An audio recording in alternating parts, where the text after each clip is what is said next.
Ladies and gentlemen, the unusual artistry of Sid Croft. Well, well, Merry Christmas to everybody. Ladies and gentlemen, the unusual. Wow. The parrot. That was the parrot repeating. You know, that was Harley. Okay. Oh my God. Thank you so much. What an incredible, incredible day. And I got to tell you something. I send you all the love in my body, every single one of you. Thank you, thank you, thank you for coming to see us every single week. And I got to tell you my Christmas story. You know, I haven't had a Christmas tree in maybe 3, 4, or 5 years. And there, you know, we've gone through so many crazy things for the last few years. And so, and I wasn't even going to go anywhere yesterday because I just didn't want to be in big crowds of people. And so I was here all by myself with my animals, happy as hell. And all of a sudden, oh, I don't know, it was just beginning to get dark. And without notice, Kelly and her entire family, which I really love, showed up with all this stuff. And, you know, I got to tell you, when I was a kid, there goes my phone. Do you want to get it? I got it. Kelly? Hi. Okay. I think that's my guess. Okay. So anyway, just to get back to my story, every week we always have a technical problem, but we'll work it out. It's Christmas. Okay, so you know, as I grew up with a kid, as a kid, uh, our whole family, we would have an early dinner and always go and get the tree Christmas Eve, and then we'd come home and make all the decorations. You know, we would string popcorn and construction paper. I would just make little cuts of strips and mix some, oh, I don't know what it is, to make glue. And so, and we would make chains of colored paper. I'd save up all year for candy canes because they were only a penny a piece. And I loved to fill the whole tree with candy canes. Okay, so anyway, and I told Kelly that story. So Kelly, of course, put together this incredible night for me. I was a kid again, and she brought over this beautiful, look at this tree. It's 7 feet tall. It goes right up to the ceiling, and it's got thousands of lights. It's just beautiful. Last night, I stayed up as late as I could, and I just sat and looked at the beautiful tree. Okay, so anyway, you know, this time of the year, I got to tell you something. We all have dreams and we all have wishes. And at a young age, I got to experience traveling all over the world and performing. And would you believe I even got paid for it? And it was such an incredible education for me in building my imagination. And so I did have a lot of sacrifices because I was also supporting my family. And I was always invited to all these beautiful, beautiful homes and villas, you know, on my trip all over the world. And I had a wish, and just like we all do. But I was staying in the cheapest hotels and eating the most inexpensive food, and so that whole part of my life, I just uh, sacrificed a lot to take care of my family. And so, of course, I knew that one day, getting back to my wish, we all have wishes, that someday I would have my own house. And it took 42 years to make that wish come true. So don't be impatient, you know. And so it was like over 30 years for me to get my wish, you know. And I've been in this house, my first house, and it's going to be my last house for 52 years. And wow, that whole story is just sort of giving me goosebumps. And why am I sharing that story with you? It's because about 20 years ago, a really good friend of mine, a producer friend of mine, he produced a movie, I'm quite sure that won an Academy Award. Remember Kiss of the Spider Woman? And about 20 years ago, he told me, I've got to introduce you to someone that's your closest neighbor.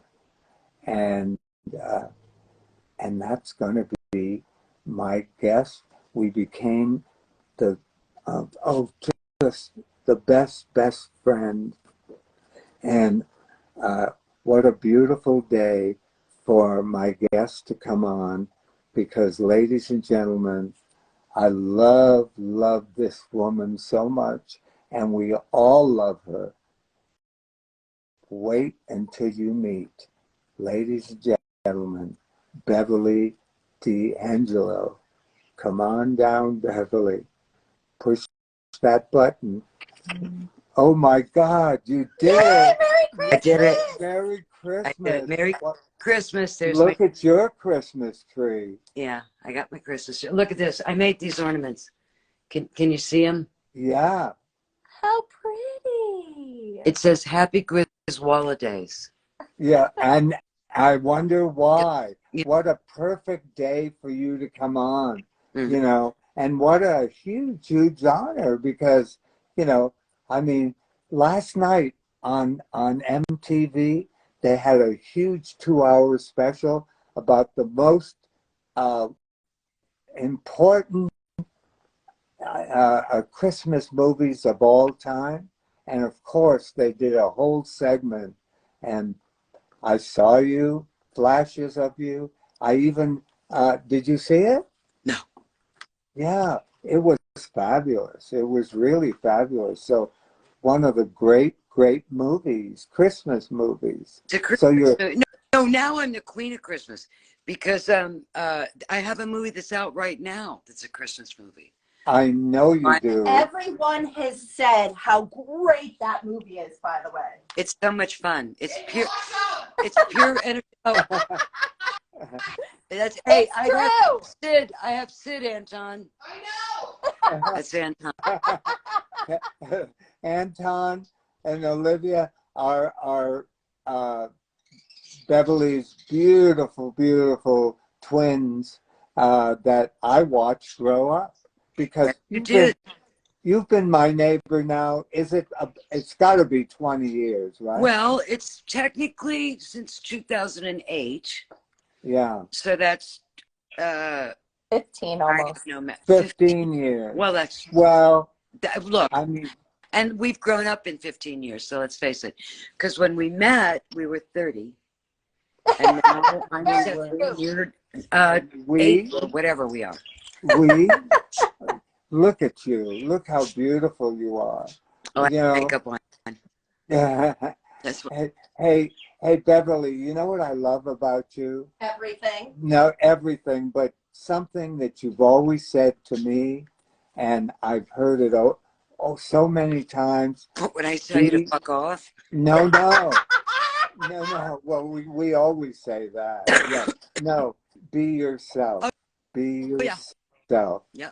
What a beautiful, beautiful statement, you know, and I wanted everybody to hear that. And I've always known, ever since I met you, that you're the greatest storyteller. You have the greatest stories. As a Yep. matter of fact, I'm a Beverly, blabbermouth. no, you're not a blabbermouth. And I constantly have told you, you've got to do a one-woman show. I have the one-woman show ready to go, but you know, I got to finish the series first, and then I got to do a movie at the end of February. But that won't take long. So we know that you connected me with the wonderful Doriana Sanchez, and I already spoke to Doriana about this, and I already spoke to my musical director who's down in Florida. It's close. It's very close to like kickoff, but we have to workshop it a little bit. So, but it's all in there. How fabulous. Hey, Beverly, you know, you've played so many incredible characters and created incredible characters, and especially the vacation comedies, which the whole world just embraces. But what about, please, you've got to tell us, you know, Hair was my favorite Broadway show, and then they did a movie of it, and of course you played, oh God, Sheila. you were fabulous. I really in it. wasn't. I went I to thought.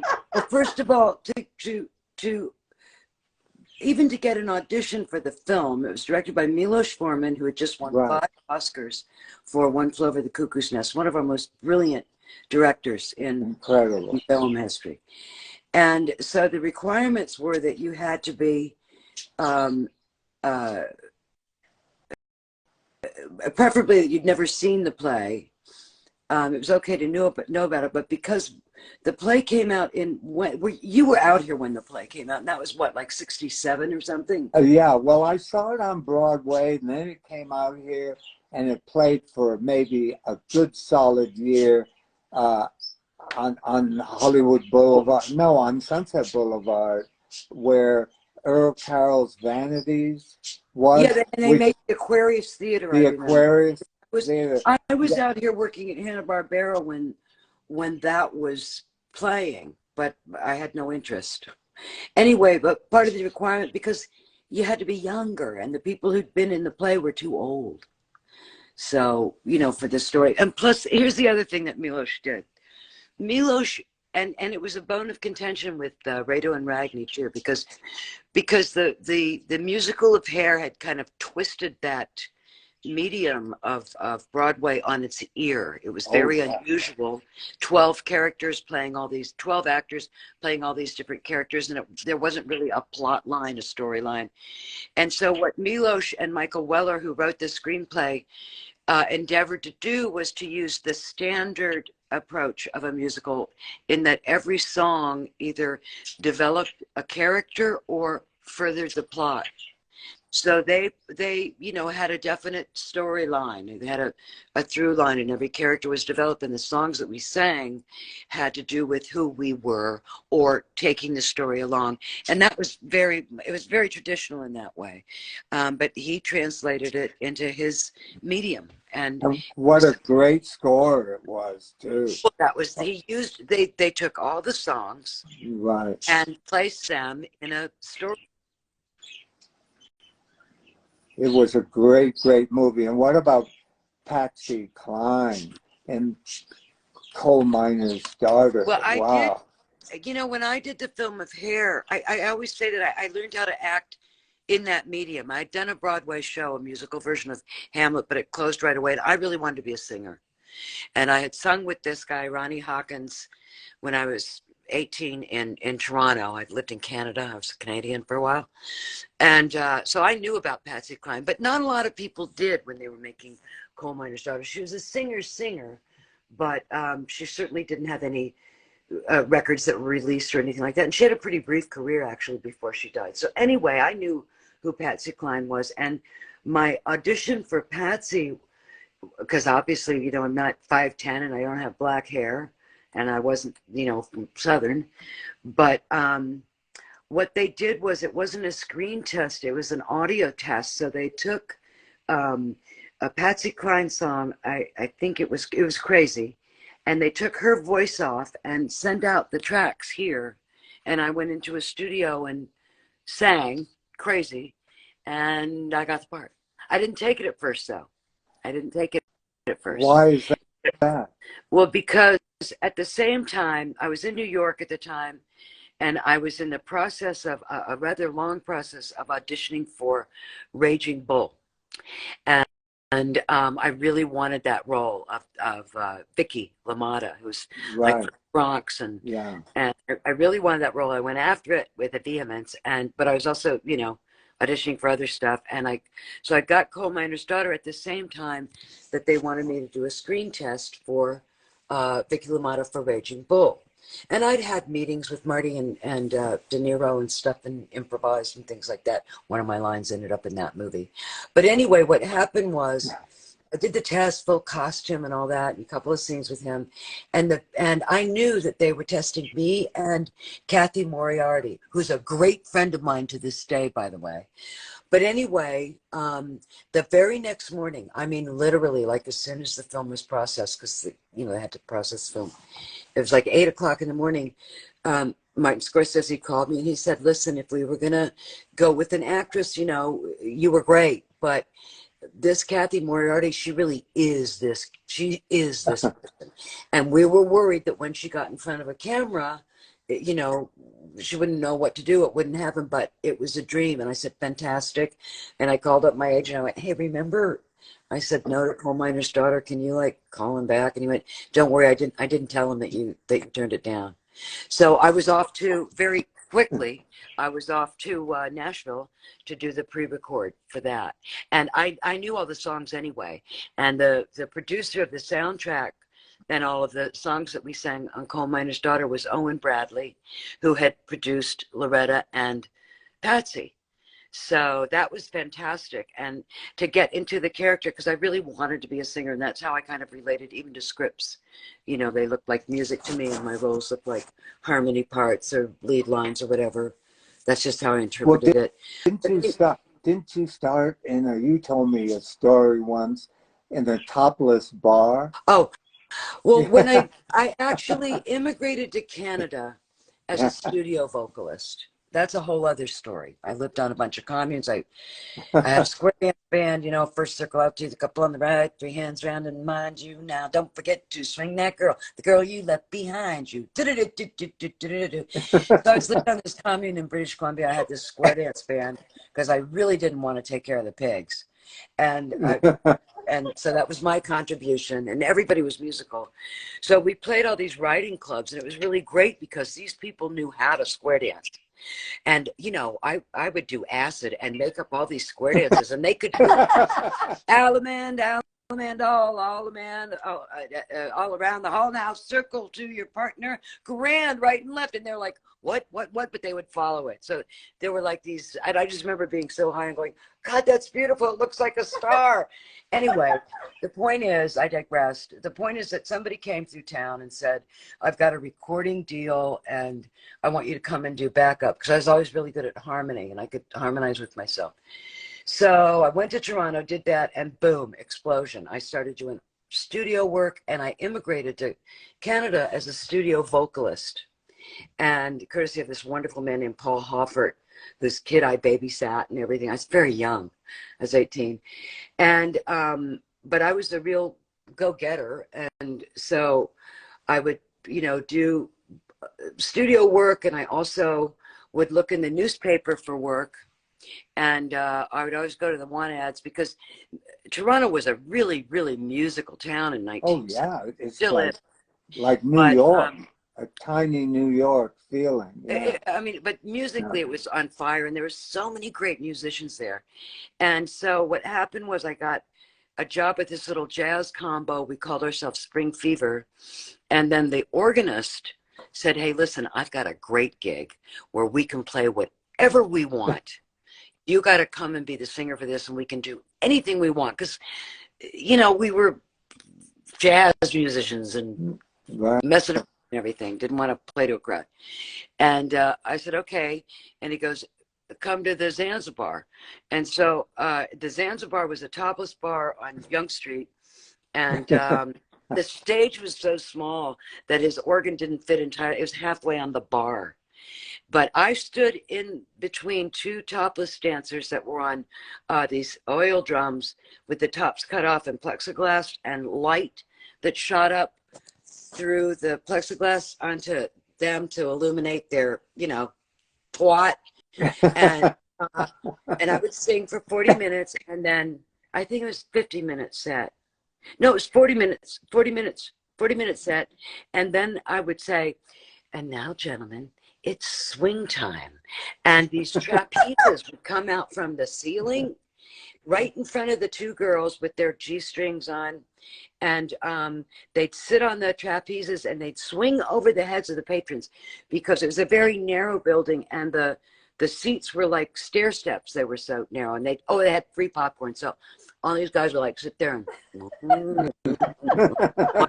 well, I sang Girl. Yeah, but you got nothing to hide. Yeah. I mean, why? You know, why? How come you weren't topless? Because I wore a long black gown. Oh. I wore a long black gown, and I sang. See, I had my share of topless because I worked in burlesque, so I saw a lot of boobs. And you should have seen his. Yeah, no. No, but the thing is that I liked having the topless girls as kind of my backup. But your backup. Yeah, I'd have backup singers topless today if you could, but whatever. But it was also another time. That was 1970. I mean, there was a lot of liberation going on. And, you know, Toronto kind of invented the topless bar, if you really want to know. They were ahead of the time, or whatever.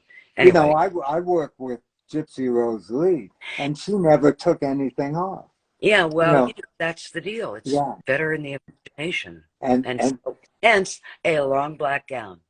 And she did, with gloves. That's black right. gloves. That's right. And her whole performance would just be taking off the gloves. The one glove. So sexy. So let me ask you something. When you worked, well, anyway, you were asking about Pat Sky, and I'll finish that real quick. The real job to have was down the street with Ronnie Hawkins, because Ronnie Hawkins was having a big renaissance because his band, the Hawks, had toured with Dylan, and they became the band and had all these hits. And Ronnie was an original rockabilly. So at any time during the night, you'd look out and you'd see, like, you know, Margaret Trudeau and Mick Jagger and Bob Dylan, because anybody who was in town would always come to pay obeisance to him, and he had the best musicians, and that was the gig to get. And I did get that gig. I walked down one night at, like, I don't know, 1 o'clock in the morning, because he always rehearsed after the gig, and I auditioned with a jazz tune, which made no sense at all. But anyway, he said, stick with me, honey, I'll have you farting through silk. But I want to get back to it, and I did. And I do. So now I want to get back to Gypsy Rose Lee. What did you do with her? Okay, she played what they called the Royal American Carnival. She had her own tent, and she toured. And I got booked in for a whole week somewhere. I think it was in Ohio somewhere. You know, the carnival would come for a whole week, and maybe it was hooked up to a big festival that they would have. And so, fair or something. It was like a fair, like a country fair, whatever they call it. The fair was the big deal when I was growing up. Yeah. Oh my God. Yeah. Everybody waited, you know, for it to happen every year, and for food and entertainment and rides, and that was the carnival, like the big Royal American Carnival. So I got booked for a week and I was going to tour with her, but I don't know why to this day I was fired. You know, after the week, I don't know because I had a stripper in my act too. That's why you got fired. You Sid. think? It's competition. It was. It was. What do you don't know I got that? fired a lot, you know, in my You career did? because I was in a show called Borshcapades that went to Broadway. Borshcapades. Yeah, A that was Borshcapades. Coming to yeah. Broadway. Oh, I know the opening song because I had to What sing is it? What is And it? oh my God, Borshcapades. We call to your attention, Borshcapades. It's home for Hamish mention. And then it went into Yiddish. Borshcapades. We call attention. Borsh and it was there. Joel Gray's father was Mickey Katz. And we opened in Atlantic City and they fired me. And they were going to Broadway and it was a huge hit on Broadway. It was awful. Why It did was they fire you? Were you too doing the good, puppets? too good, too good of an act. Scene stealer. It got too big of applause. Too big. Yeah. Too, And then of too course big for Borshcapades. Borshcapades. I'm gonna make them a shirt. For your attention. Borshcapades. It's it's great. home for Hamish Hamish mentioned. mention. Songs you've sung, oh, I can't remember. Something about Mama's challah, you know, that's a bread. Oh, it was Mama just Kala. Hamish mentioned. yeah. But also, you know, what really made us famous was the nude puppet show we did, Les Poupées de Paris, that Right. played to all the world's fairs and, you know. Hey, did you ever play Japan?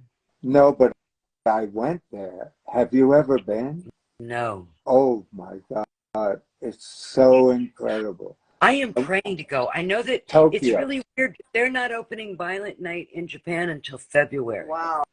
You've got to go. I want You, to, but I don't know what's going to happen. I have to do a film at the end of February, but boy, I would love to go to Japan.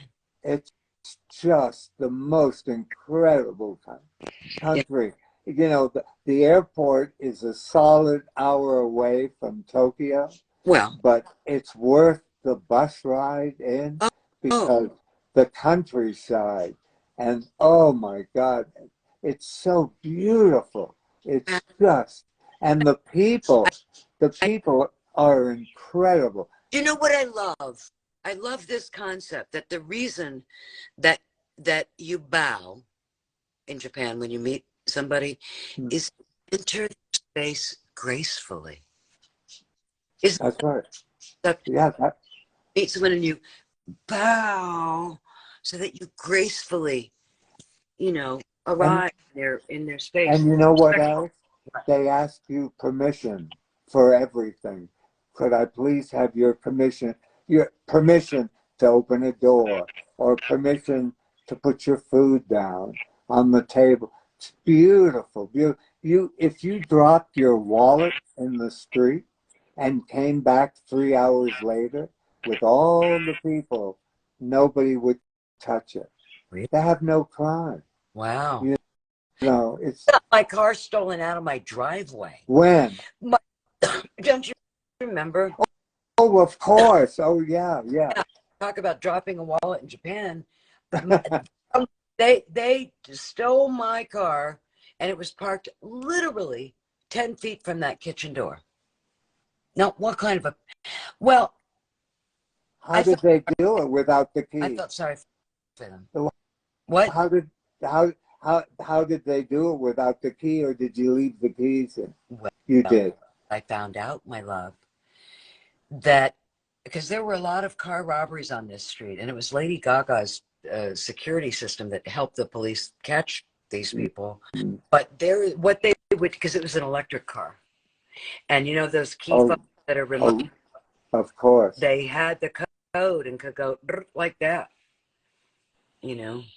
Hey, tell us the Burt Reynolds story, because I knew Dinah Shore. That Dinah Shore, remember the singer? I mean, they had a huge romance going on. I know they did, but when I worked with him, they had broken up, but they were still friends. He'd just broken up with Sally Field when I did the movie I did with him, and it could have been a good movie, but I didn't know what I was doing. I never know what I'm doing. Anyway, the point is that I told him I could cook, and I kind of could. I was pretty good cook then, but not like I am now. And he said, "Oh, well, let's do a dinner." So I go, "Okay," and I made this chicken stuff with capers and lamb, and it was breaded chicken, and you had to do it in the pan and then put it in the oven and everything. And Dinah Shore came to that dinner. Wow, and it was she was cool. I loved her. It was terrible. Oh, I overcooked everything. I meant to lightly saute some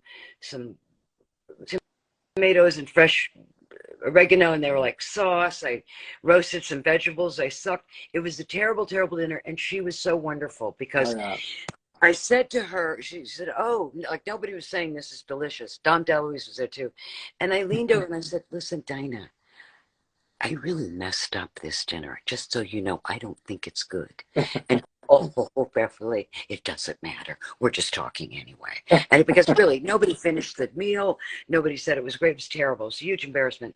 But yeah, I liked Bert a lot. And I actually, a kind of wonderful thing happened in that I hadn't seen him since we did that movie, which was like 81. But I ended up running into him 2 months before he died. Oh, wow. And it was quite beautiful. He was very childlike, really, and was very loving and sweet. And I have a photograph of that time we were together. We both look horrible, but oh no, how could you? Look at you. Look at you. I mean, we go walking sometimes. Look, I'm doing like 3D. Look into my really. eyes. Look into my eyes. Look, you are, I mean, they can hypnotize everybody. I'm going to hypnotize you now. You are in the most beautiful shape. And tell everybody who used to live in your house. Oh, because, okay. This home, well, it was built for Natalie Wood as a bungalow, and then Mama Cass Elliott moved in. My best friend, just your best friend. I inherited you with the house. You continued the tradition of befriending everybody who's in the house. Then, actually it was Harry, I can't believe I can't remember his name. But wait, Dan Harry Aykroyd. Nilsson. Harry Nilsson bought it because Ringo was renting it from Harry Nilsson. Oh, but I just found that. But before that was Dan Aykroyd. No, it went Mama Cass. It went Natalie Wood, Mama Cass, a doctor for a little bit. Harry Nilsson rented it to Ringo Starr. He set it on fire. Danny and Donna bought it, and I. That's right. And then you did. I bought it from Danny Aykroyd. Yeah. It was always so dark down there. But listen to I got to show you this. That you won't believe this. My neighbors looking that way and that way cleared their land. I have a view. What? I know it. Can you see it? Yeah, I know. And you did that because see my view? Oh my God, that house. I have a view now. I'm going to go outside and show you. I'm very excited. I ripped out my lawn, by the way. You know what I'm doing? I'm putting all California natives in. Yeah. I'm going to make it like a big meadow. So don't look at all the dead stuff, but I ripped out the lawn. I put in paving stones. But you won't believe this. Look at this. Look at this, Sid. I have a view. Wow. No, I haven't been down. Oh my God. See, that's all going to be filled in. I did all this stuff. I got rid of the lawn. I did all this other stuff. But that all leads up to my house. Look. Our houses connect. Well, our houses connect over here. Yeah. Our houses connect over here. Oh, but isn't that... By the way, I need to get a surveyor in there to find out where my property line is. We already did that. Can I have it? So, yeah, you've got to just ask Donnie. Donnie's already asked him and he got mad at me. I asked him. He did. I said, listen, what's the property line? And he is what? And he said, he thought I was accusing him of encroaching on my property. Well, that's So I his didn't get it to him. problem. I didn't get it from him. But I should get a proper survey because I really would like to plant some roses again. And I can't The deer. because of the deer, but I can put a deer fence up there on my property line. It's just netting. Oh, What do you mean? but I mean, they come right up to my property. That's why they're and they coming just to mine. ate. Don't let them. No, and my walkway. You probably feed them apples. I- Don't let them. I do throw apples down there. Sid, Oh no, Sid, they're so damn cute. Sid, Yeah. let me explain something to you. Okay. They have lines. You are not doing them any favors. Yeah. Because people want to kill deer. Now, we don't, No. but people do. And humans are not, I mean, wild deer are not the friends of humans. And it's unfair of you to pretend that humans are friends because you and I are, but they're one step away from somebody with a shotgun who's going, oh, like that. It's not, I think it's okay to befriend birds and teach them how to land on your hand when you feed them, and I do that all the time, blah, blah, blah. But with these wild animals, I think they need to be wild. And you shouldn't. No, you know what's really beautiful about them? They're babies. Oh my God. There are five of them now. I know that. I know. I see them all. There's a buck that scares the crap out of me every morning. Oh, the one with the antlers? Yes. Yeah. Yeah. There are two with antlers now. Oh, I haven't seen the other one. I've only seen the great big huge one. Well, there are two of them. There's one that's slightly smaller, and I think he's about 4 years old now. But you know why? You can thank me for that. Because I got all those live traps for coyotes. And here's the thing about coyotes. I caught 4 of them and sent them off to be released. And I pray to God that company really did release them. I asked him once, I said, where are you taking this? And he said, oh, Malibu. And we joked like, God, it's got a great life. It's going out to Malibu. And then I went, wait a second, isn't Malibu on fire? So I'm not sure. This was a couple of years ago. But anyway, the point is this. Oh, God. So I put all these traps around, and initially I did catch about 4 live ones. And I've never seen a coyote on this property since. And you know why? Because they're so smart. And That if you just have the live trap cages there, they won't go near it. what about the rats? I mean, we've got so many rats. I don't seem to. You got to use Billy Bug Buster. No. I got to go. Yeah, but you've got animals too. You got to be really careful. You know? Well, I did that little enclosure for my dogs, but I lost my dogs. I only have the one dog now. I know. Oh, God. I'd love to have a cat. I think it's more dangerous to have a cat. You've got a cat. Well, anyway, I want to ask some questions, okay? Because I love questions, and I got to get to one of the great stories about your count and Al Pacino, the count in Italy. Count. No, huh? a duke. A duke. Oh my Counts God. are there. Dukes are, dukes are way up. Yeah. Yeah. Well, you wouldn't sell with a count. A count got me out of jail in Spain. I know. I love Duke. Yeah. But Beverly, you're going to ask me questions, but I also want to know how Al Pacino came into your life too. Oh, I did screen test for Sea of Love. I didn't get it, and then we were both on the same airplane. But I want to ask you a question. I want to ask you a question. Yeah. The question is, no, tell me. You know what? There's a 4-page spread about me in People magazine that has. I got. Oh, it doesn't have the story of how we met. It's in my show. But I want to ask you, I've got you, Sid, and I want to ask you some questions. Yeah. I like to go on these deep dives from time to time about anything. It could be about the Mayans. It could be about the composition of soil near the ocean, whatever. But I went on a deep dive about Clara Bow. And I was really fascinated. You know that I'm a silent film fanatic and just won't tolerate anybody not knowing everything that I know about it. But I wanted to talk to you about those early days. When did you first come to Hollywood? The very first time was in 1950, where Hare played at the aquarium.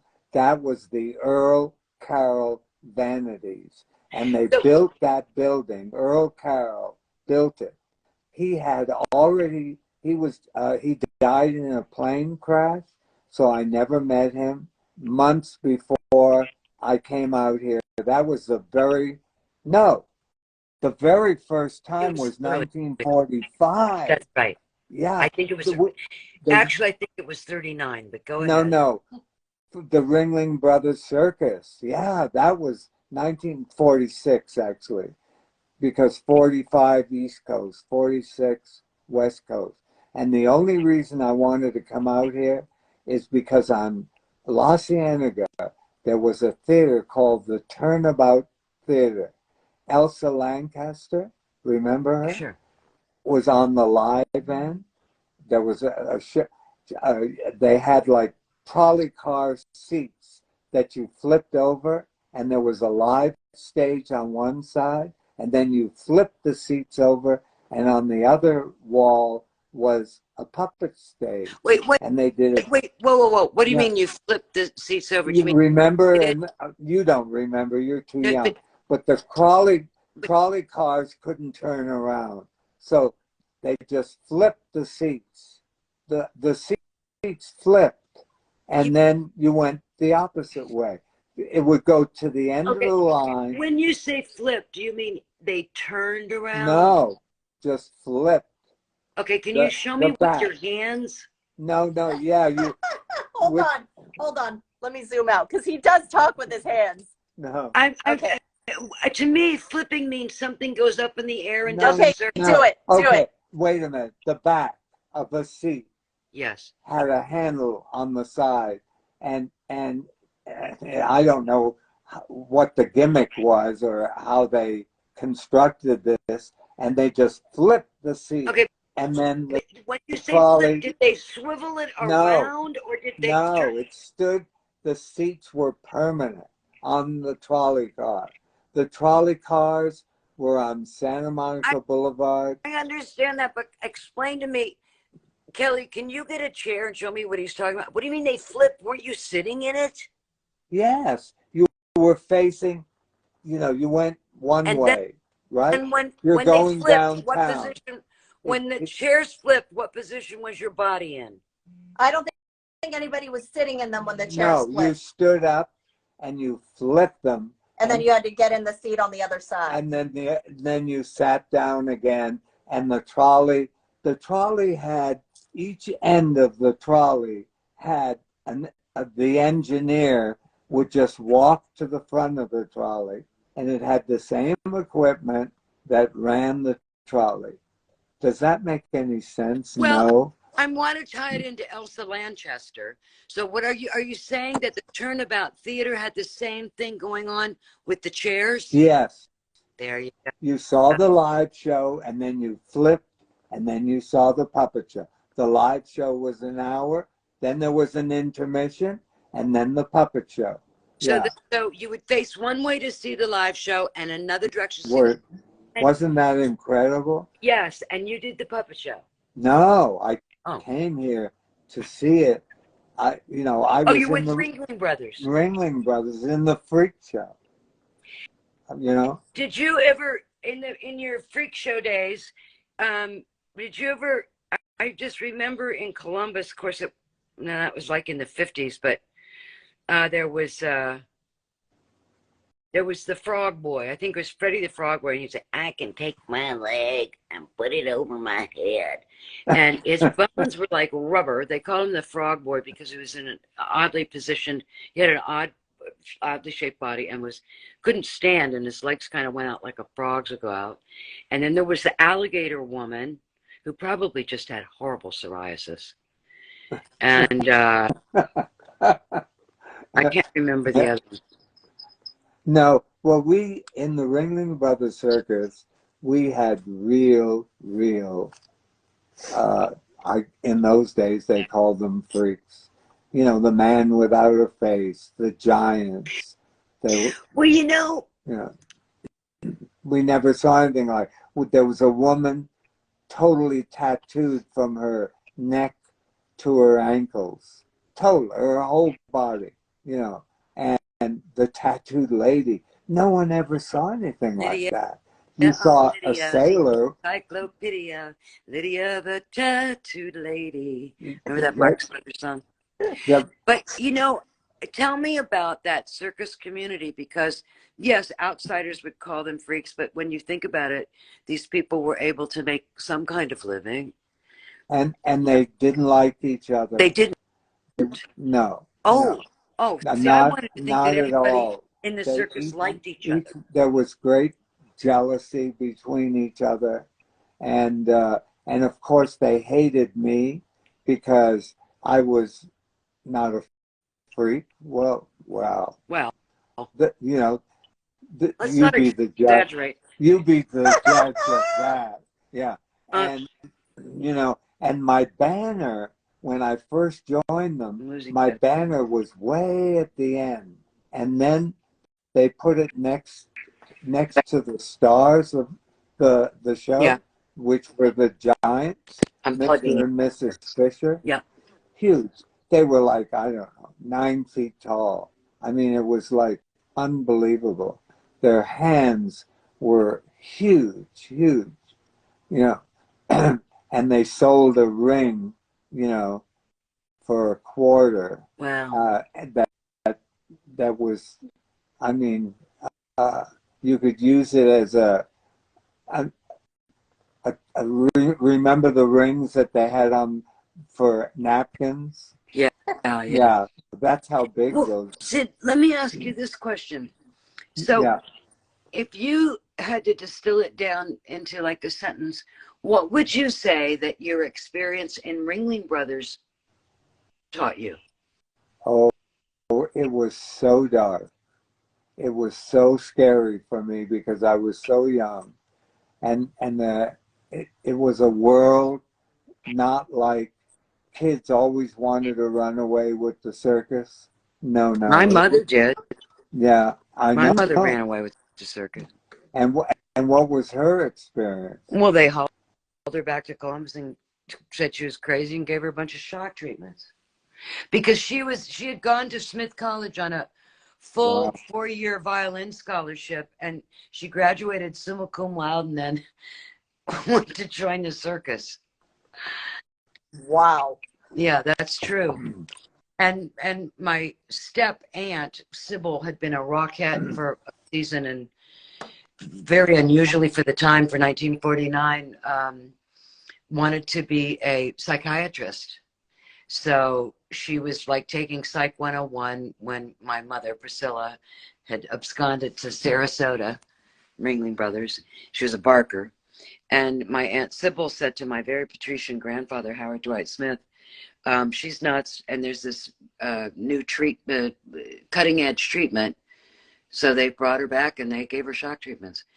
If they wouldn't have done that, who knows what would have happened to me, you know. But anyway, very romantic joining the circus. So, but you say it was dark, but did you learn? I'm talking about showbiz. Yeah, did you Because learn I it? know Oh, of that when I course I sang in did. bars, Of course I I know did. that when I sang in Yeah. bars, that was just, you know,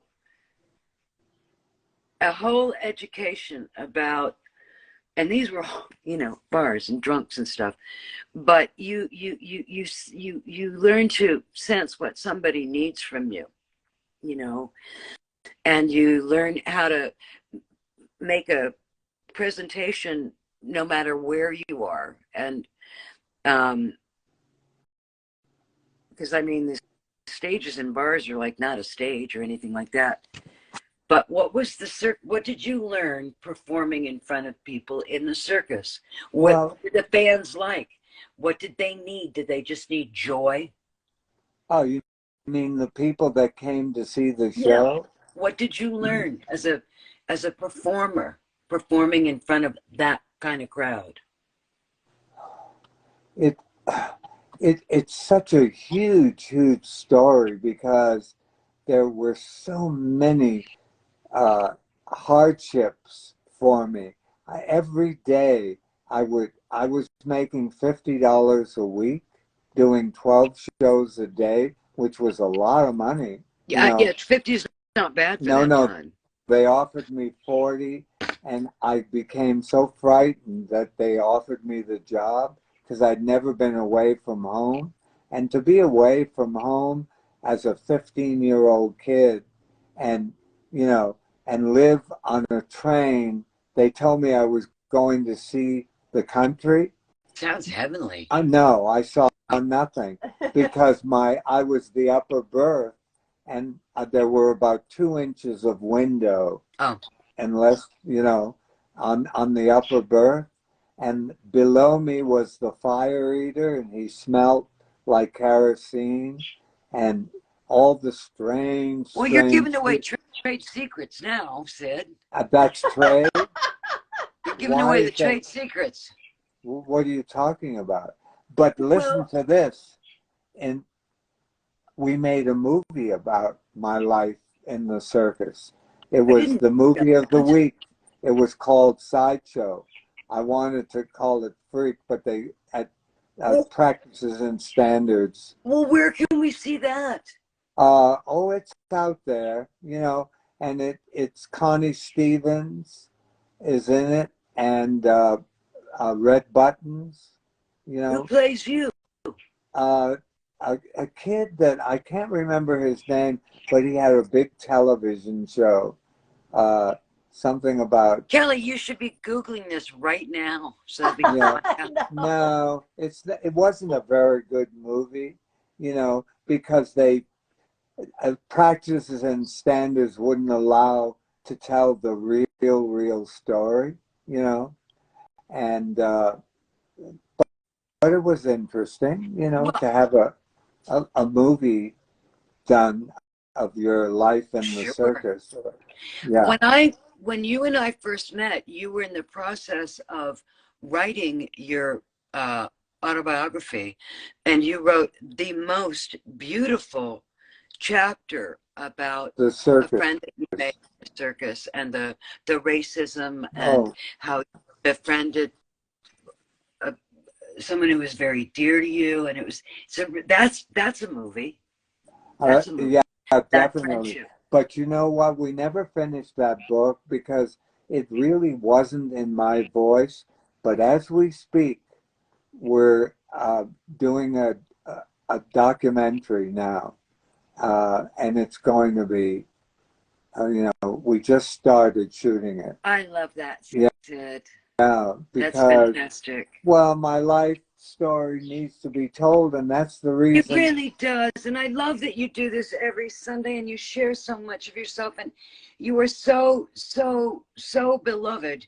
And the thing is, when you tell me these things like, you know, that Gypsy wrote, that you got fired from, and these things that don't make me happy, it just reiterates even more how much I just love you and adore you Well, thank you. because you are so kind and you are so positive, and you've had these harrowing and negative experiences, but it's never caused you to be mean to anybody. And I just love you Well, so. thank you so You're my much.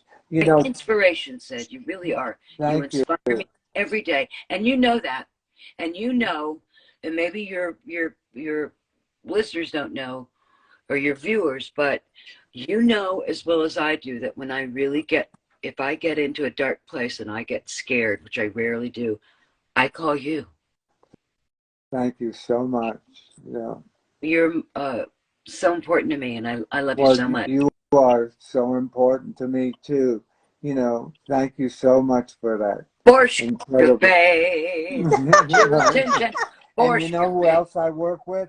Talking about Canada, Edith Piaf. No. Yes, Oh Right? God! That Oh, was how tell I me felt. everything. in Montreal for a whole Mon week. Dieu, I never really got mon to. Dieu, mon Dieu, laissez-moi pour juste un jour Mon amour! Go for it. Jours, 3 jours. Okay. Tell me everything about Edith Piaf. Right? I No, he never talks about that. One day I Well, saw it you and I was know like, what? what? It was like the end of her career. Best time. And Who cares? But I never got to talk to her. I tried, you know, and they would just, she would do her show and go to the dressing room.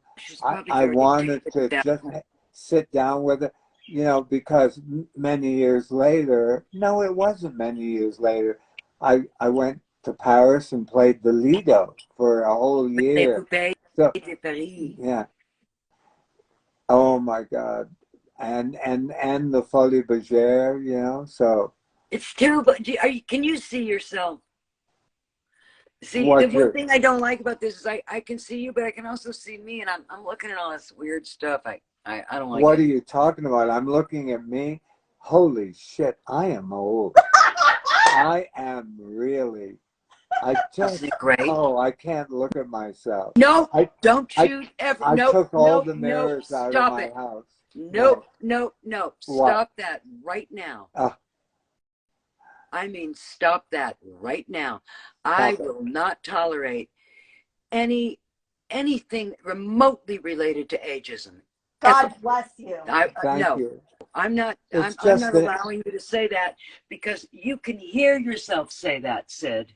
And you're going to think that. It's just a number. I never, you know. It's a number. It's other stuff. Yeah. I mean, you know, the skin goes, the energy goes and stuff, but that's all it is. It's not, there's nothing bad about it. That's just what it is. No. You don't look at a flower that's bloomed and then it wilts and go, oh, that's horrible. You don't do that. It's just part of the cycle. You don't look at a caterpillar and go, oh, that's a disgusting crawly thing. Or look at a pupa and go, ooh, what's that thing hanging off a branch? Or look at a butterfly and go, oh, well, the butterfly is going to die. It's just part of the whole experience of living, and I will not have it judged like it is. Incredible. As a moral issue. I'm so grateful. You know that. I'm grateful to wake up every day. I'm grateful that I'm, you know, you're such an incredible friend. And I'm, you know, and I love talking to you.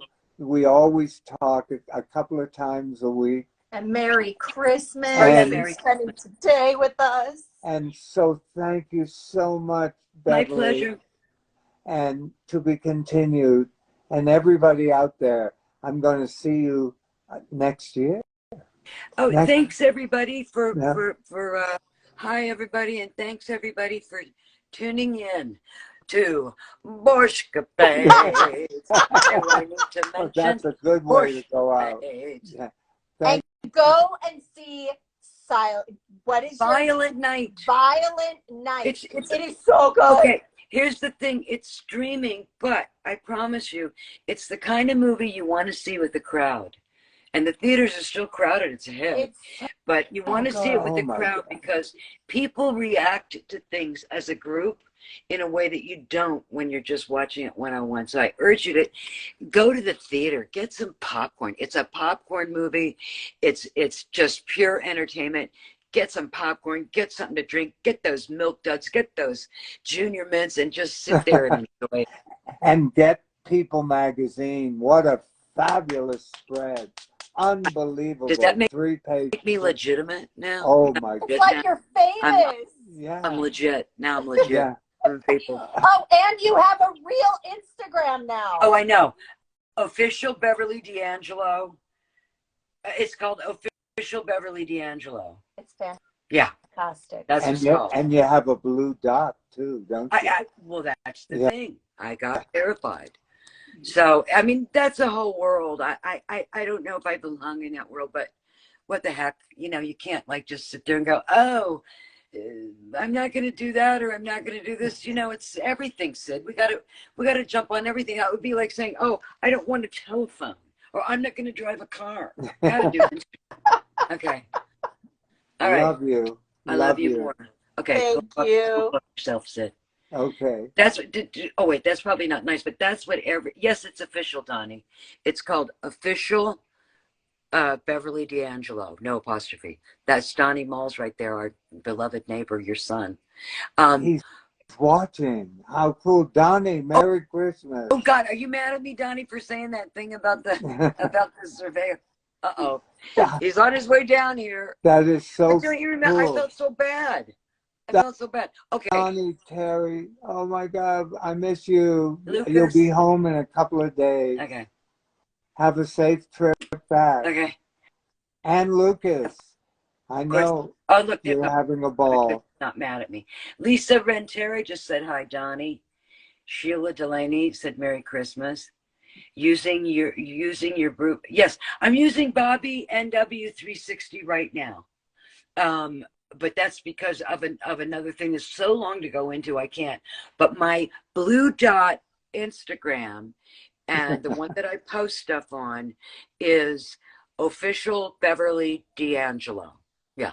And it's really you. And that's really me. Beverly, you know what it says on the back of this shirt?